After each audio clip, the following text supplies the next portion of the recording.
তো ভিউয়ার্স, আজকে আপনাদেরকে আমি একটি শক্তিশালী উপায় বলবো, যে উপায়টির মাধ্যমে আপনারা নিজেকে আত্মরক্ষা করতে পারবেন। অর্থাৎ আপনি হোক কিংবা আমি হই বা যে কেউ হোক না কেন, রাস্তাতে চলার সময় অনেক সময় চোর ডাকাতের পাল্লায় পড়ে যায়, অনেক সময় ছিনতাইকারীর পাল্লায় পড়ে যায়। এরকম করে অনেক মানুষ কিন্তু ঢাকা উত্তরায় আমি শুনেছি, দেখেছি, ঢাকা উত্তরায় অনেক ছিনতাইকারী অনেক মানুষকে যেখানে সেখানে, শুধু উত্তরায় যে এমন না, বিভিন্ন জায়গায় ঢাকার মধ্যে মানুষকে মোবাইল নিয়ে নেয় বা টাকা পয়সা নিয়ে নেয়। এতে বাধা দিলে তখন নিজের জীবনেই বিপন্ন হয়ে যায়, অর্থাৎ নিজেকেই মৃত্যুর মুখে তখন ঠেলে দিতে হয়। তো তারা মারতেও দ্বিধাবোধ করে না। এরকম যদি হয়ে থাকে যে আপনি রাস্তায় চলতেছেন, আপনার সামনে চোর ডাকাত চলে আসছে, আপনি তখন বাঁচার কোনো উপায় নেই, আপনি বিপদে পড়ে গেছেন, কার কাছে রক্ষা চাইবেন, কে আপনাকে রক্ষা করবে? এই মুহূর্তে আল্লাহ ছাড়া কেউ নাই। তো আজকে আমি আপনাদের মাঝে এমন একটি শক্তিশালী উপায় বলবো, যে উপায়টির মাধ্যমে আপনাকে কাউকে লাগবে না, আপনি একা চলবেন। ধরেন যে আপনি এটা মারামারির ক্ষেত্রেও কাজে লাগাইতে পারবেন। যদি আপনার সঙ্গে কেউ মারামারি লাগে, তারা দলগতভাবে চলে আসছে আপনার কাছে, 100-400 মানুষ পর্যন্ত চলে আসে। এখন তারা যত হাজারই হোক না কেন, যতশো মানুষই হোক না কেন, আজকের লাঠি আপনার হবে হাতিয়ার। এই লাঠি দিয়ে আপনি 100 মানুষকে একবার ঘায়ল করে দিতে পারবেন। আপনাকে কিছুই করতে হবে না, যা করার লাঠি করবে। আপনি এটি সম্পূর্ণ পরীক্ষা করে দেখতে পারেন। তবে হ্যাঁ, আজকে যে উপায়টি দিব এটি খুবই শক্তিশালী। তো এই বিদ্যাটি আমি আপনাদের মাঝে দিয়ে দেবো, এই জন্যই আজকের আমার এই ভিডিও। আশা করি আপনারা নিজেরা উপকৃত হবেন এবং অন্যের উপকার করতে পারবেন। তবে আজকের ভিডিওটি যারা শেয়ার দিবেন, লাইক দিবেন এবং কমেন্ট করবেন, তাদের প্রতি আমার দোয়া আশীর্বাদ থেকে যাবে। আর যারা কোনোটাই করবেন না, তাদের প্রতি দোয়া আশীর্বাদ কোনোটাই থাকবে না। আজকের উপায়টির মাধ্যমে আপনি কোনো মানুষ হায়ার করে নিয়ে আসতে হবে না। আপনার সঙ্গে যারা মারামারি করবে, এই লাঠি মারামারি করবে, এই লাঠি আত্মরক্ষা করবে, এই লাঠি আপনার সঙ্গী হয়ে অন্য মানুষকে তাড়া করবে, এই লাঠি আপনার সাপ হবে। তো আজকের বিষয়টি খুবই ডেঞ্জারাস এবং খুবই শক্তিশালী। যদি আপনারা ঠিকঠাকভাবে করতে পারেন, তাহলে 100 তে 100 হবে।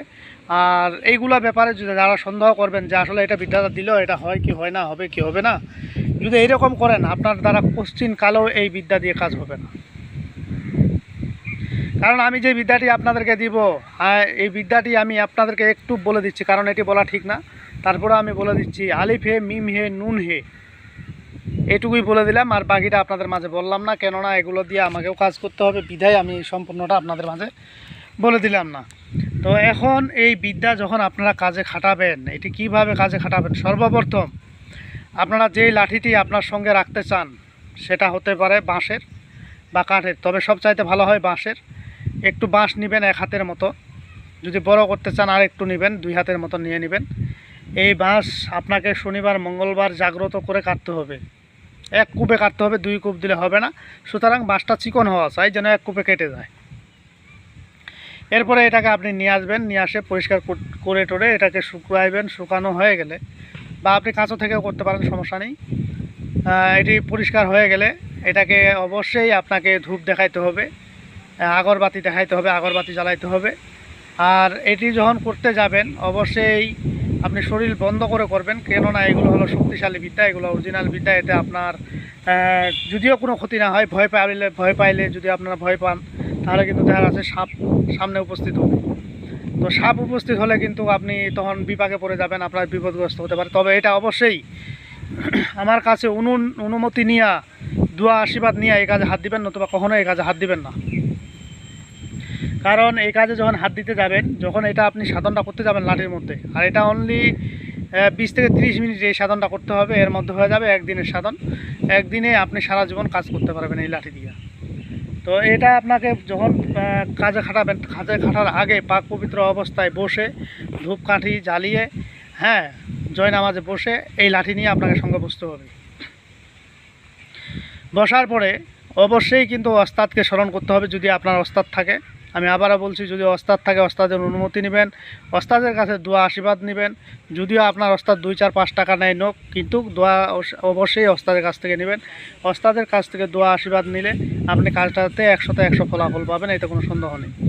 তো এই জিনিসটা আপনারা বিভিন্ন কাজে খাটাতে পারবেন। আপনি যেখানে যান, যে প্রান্তেই যান, যদি আপনার সঙ্গে কেউ মারামারি লাগায়, আপনার সঙ্গে কুলায় উঠতে পারবে না, কারণ এই লাঠি হবে আপনার হাতিয়ার। আমি আগেও বলছি, এখনও বলতেছি, লাঠি হবে হাতিয়ার। লাঠির ক্ষমতা কি, এটা আপনারা হয়তো আমাকে বলতে পারেন, প্রশ্ন করতে পারেন যে লাঠিটা যে আমরা সাধন করব, এটার ক্ষমতা কি, এটা দিয়ে কী উপকার হবে? হ্যাঁ, এটা স্বাভাবিক। এটা দিয়ে কী উপকার হবে? লাঠিটাকে ধরেন যে আপনি আপনার কাছে চোর ডাকাত বা মানুষ আসছে আপনাকে মারার জন্য বা আপনার কাছে কোনো কিছু নেওয়ার জন্য, এই লাঠিটার দিকে শুধু খালি দেখবেন, লাঠি আপনার হাতে থাক আর যেখানে থাক, লাঠিটার দিকে দেখবেন, মনে মনে হুকুম করবেন, এই লাঠি একবারে নিজে নিজে চলা শুরু করবে আর নিজে নিজেই মারা শুরু করবে। ওরা ধরার ক্ষমতা নাই, লাঠি ধরবে যে দূরের কথা, ওরা মানে জান নিয়ে পালাইতেই অবসর পাবে না। এরকম একটি শক্তিশালী উপায়।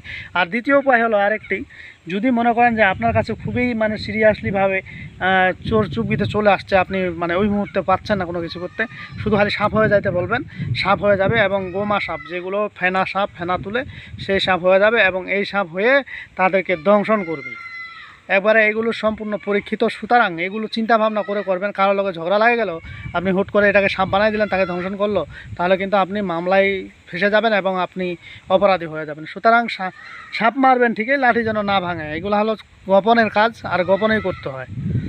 তো এইরকম আমার ওস্তাদ যিনি ছিলেন, উনি আজকের যে ভিডিওটি এটি একটু বড় হয়ে যাবে। তো উনি যখন একজন মানুষকে লাঠিটা দিয়েছিল, ওনার নাম হলো নাদিয়া, উনি আমি ভাই বলেই ডাকি ওনাকে। তো ওনাকে যখন এই বিদ্যাটা দেয়, লাঠিটা দেয়, তো উনি প্রশ্ন করছিল এই লাঠির কাজ কী। তখন আমি ঠিক যেভাবে বললাম যে এই লাঠি নিজেরাই মানুষের সঙ্গে মারামারি করবে এবং নিজেরাই মানুষকে ঘায়েল করে দেবে এবং নিজেরাই সাপ রূপ ধারণ করবে এবং সাপ হয়ে দংশন করবে, মানুষটি মারা যাবে। এটা ছিল ওনার কারিশমা। তো উনি কী করতো, রাত্রে যখন যাইতো, রাত্রে ওই লাঠিটা নিয়ে যাইতো, যাইতে যাইতে যাইতে যাইতে একদিন অনেক সময় হঠাৎ করে অনেক মাছ ধরছে, তো ওই লাঠিটা ওই জায়গায় রেখে সে চলে আসছে এবং অনেক দূর গেছে মাছ বিক্রি করতে। হঠাৎ করে মনে পড়লো যে লাঠিটা নেই তার কাছে। তখন সে আর একজন সঙ্গীকে বললো যে যাই লাঠিটা দেখো। দুইজনকে বলছে, দুইজন মানুষকে বলছে যে লাঠিটা দেখো। ওরাও কিন্তু মাছ ধরতেছিল, ওদেরকে দেখতে বলছে। লাঠিটা দুজনে খুঁজছে, দুজনের একজনও পায়নি। তারপরের দিন উনি তো টেনশনে, তারপরের দিন চলে গেল, যা দেখে ওখানে যা দাঁড়াইছে, দাঁড়ার লগে লগে আর লাঠিটা চলে আসছে। অর্থাৎ এই লাঠিটা যাতে অন্য কেউ না নিতে পারে, এই জন্য এই লাঠিটা কিন্তু অদৃশ্য হয়েছিল। যে দেবতাগুলো ছিল, যে জিনিসগুলো ছিল, সেগুলো অদৃশ্য করে রাখছে এবং এই অদৃশ্য করার কারণে ওই লাঠিটাকে আর কেউ খুঁজে পায়নি। অর্থাৎ জিনাকে লাঠি সাধন করে দেওয়া হয়েছে, উনি এই লাঠি পেয়েছেন। তো এই লাঠির হলো এই কাজ। এই লাঠি দিয়ে আপনারা অনেক কিছু করতে পারবেন। আর এই লাঠি দিয়ে যদি মনে করেন যে আপনি বাড়িতে রাখবেন, বাড়িতে কোনো চোর চারটা আসতেছে কিনা, কোনো ডাকাত আসতেছে, কোনো খারাপ মানুষ আসতেছে কিনা, এই লাঠিটাকে রাত্রে রেখে দিবেন। রেখে বলে দিবেন যে দেখেন, আমি আজকে এই রাত্রে আপনাকে এই বাড়িটা ডিউটি করতে বললাম এবং এই বাড়িটা আপনাকে দেখে রাখবেন। এ কথা বলে আপনি শুয়ে যাবেন, লাঠি থাকে যাবে লাঠির জায়গাত। যখন রাত গভীর চোর আসবে বা অন্য কোনো মানুষ আসবে, সঙ্গে সঙ্গে ওই লাঠি সাপ হয়ে দাঁড়া থাকবে। সাপ হয়ে দাঁড়া থাকবে, মানুষ দেখে অন্য চলে যাবে আর থাকবে না ওখানে। আর যদি বেশি উৎপাত করে মানুষটি, তাহলে লাঠিতে মারা শুরু করে দেবে তাকে। ঠিক আছে, কোনো কথা নাই, আপনি থাকেন আর না থাকেন, লাঠি মারা শুরু করে দেবে। আসলে লাঠি কি মারবে? লাঠি মারবে না, কিন্তু তার ভিতরে যেই সাধনটি করা হয়েছে, তাকে যে সাধন তুলে দেওয়া হয়েছে, সেই জন্য তারাই মারবে। ঠিক আছে, লাঠির কোনো ক্ষমতা নেই নিজস্ব।